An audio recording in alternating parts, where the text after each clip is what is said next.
Chapter 17, Scuba Scare. "Oh!" Bess screamed. She dashed across the roof and climbed the ladder. Looking into the chimney, she could see Dave's legs thrashing wildly. He was not far down. "Are you hurt?" she called to him anxiously.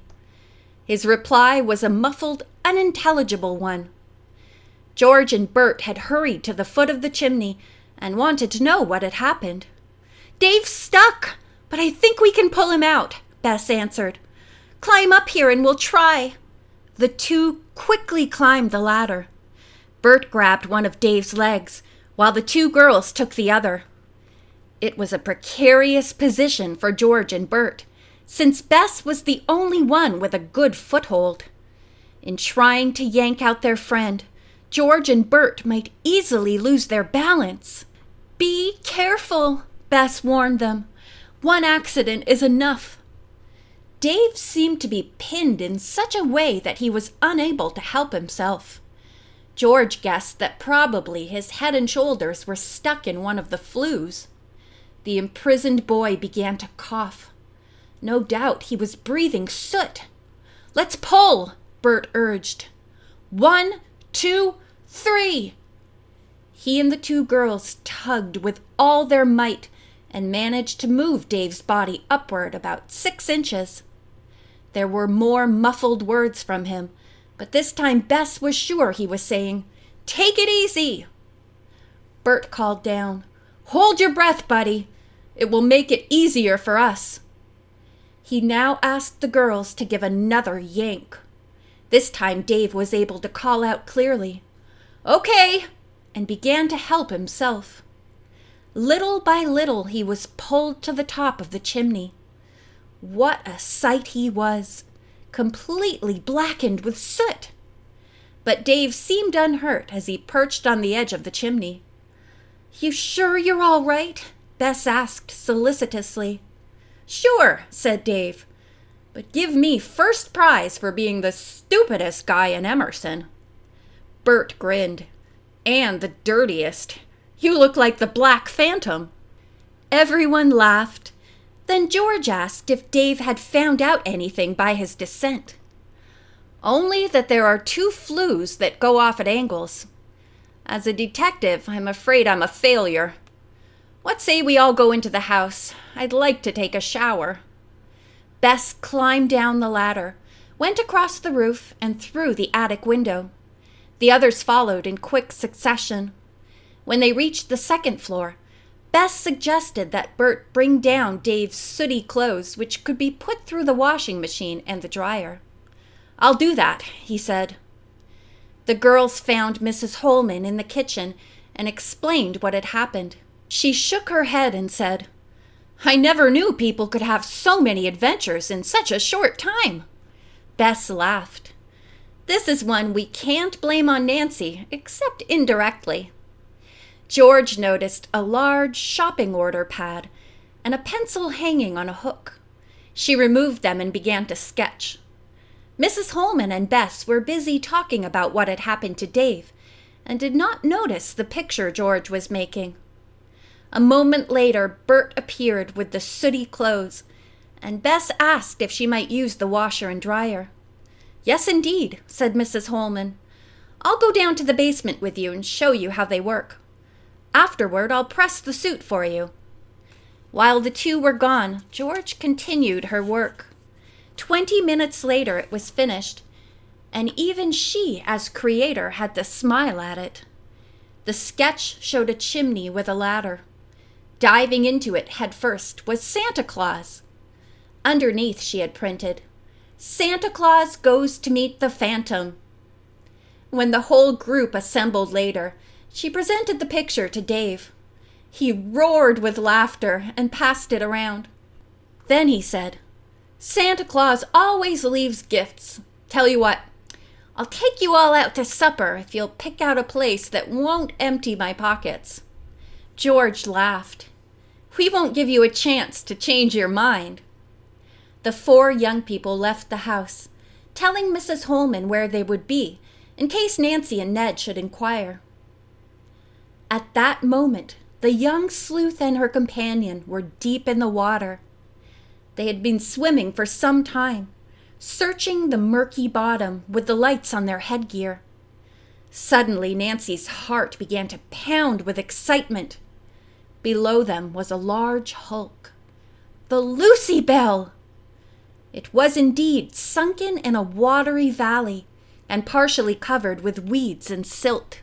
Nancy swam around the deck, trying to locate hatches. Not seeing any, she stood on the deck to look into the cabin. Without warning, the rotted wood below her suddenly gave way, and before Nancy could make motions to swim upward, she fell through. Her tank hose became tangled in the broken timbers, and in a moment her supply of oxygen was cut off. Like a flash, Ned was at her side. He gently pulled her upward and straightened out the hose. She nodded her thanks. The fright had left Nancy feeling a bit weak, and Ned led her away from the danger spot. He motioned as if to say, "We'd better go up." But as soon as Nancy had taken a few deep breaths, she felt stronger. She pointed toward the hold of the ship and started swimming around it, hoping to find an opening. "I want to investigate the hold," she indicated to Ned. On the far side of the sunken vessel, they found a huge hole where a hatch had evidently blown out. Apparently, this was where cargo had been loaded and unloaded. With their headgear lights turned on full, the two swimmers went inside. As they had expected, they were in the engine room where the fatal explosion had taken place. They swam through blown-out walls into the area beyond. There was no question but that this was the hold of the ship. However, there was nothing in it. They both wondered what had happened to the contents. Ned was thinking, probably divers in recent years have taken whatever was here. Nancy had the same thought, but she still had a strong hunch that the chest of gold coins and the valuable Rorick cargo had been removed from the sinking ship by one or more persons who had escaped the wreck. The couple swam out of the hold, and once more Ned pointed upward. Again Nancy shook her head. It had occurred to her that possibly the water in the tributary was higher now than it had been back in the 1700s. There might be caves along the coast where the chests had been hidden for safekeeping. If something happened to the survivors before they had a chance to come back for the treasure, Nancy reasoned, then it could still be here. She led the way toward the shoreline and began swimming quickly, searching for caves. There was nothing in sight. Finally, Ned, indicating that their time for safety underwater was up, insisted that they surface. In a few moments, they came up at a spot not far from where they had parked the car. They removed their scuba gear and sat down in the warm, late-afternoon sun to dry off. "I'm disgusted," said Nancy.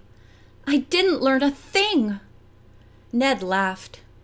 "You surprise me, Miss Detective. You've always taught me that false clues do prove certain things." The young sleuth smiled. "I stand corrected. We know that the treasures we're looking for are not in the Lucy Belle or hidden underwater along this shore." As soon as the couple had dried off, they walked back to the car. Nancy slipped her dress over her head and put on her slippers while Ned donned shirt and trousers. He glanced at the car clock and reminded Nancy that it was nearly supper time. "Weren't we going to meet the other four?" he asked. "Yes, if we could make it. But before we go back to the house, I'd like to drive to police headquarters and find out if they've picked up any safecrackers." When they reached the police building, Nancy hurried inside. The chief was not there, but a sergeant on duty answered her question. 2 known safecrackers, now on parole, had been picked up for questioning. Both were tall men. They did not fit the description of the phantom thief. "Thank you," Nancy said. When she reached the car, she relayed the message to Ned.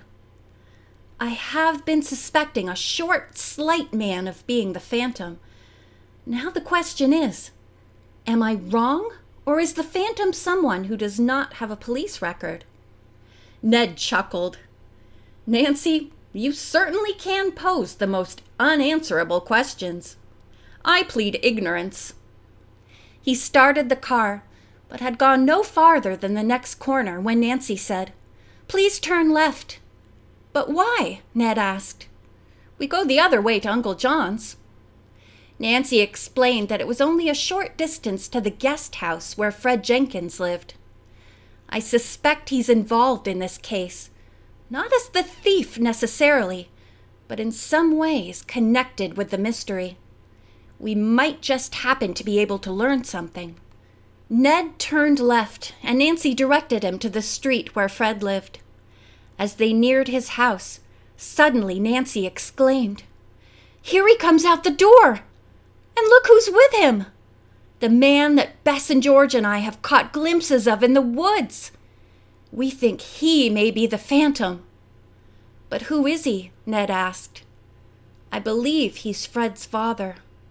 Oh, Ned, maybe we're going to learn something really worthwhile. Let's follow them. End of chapter 17.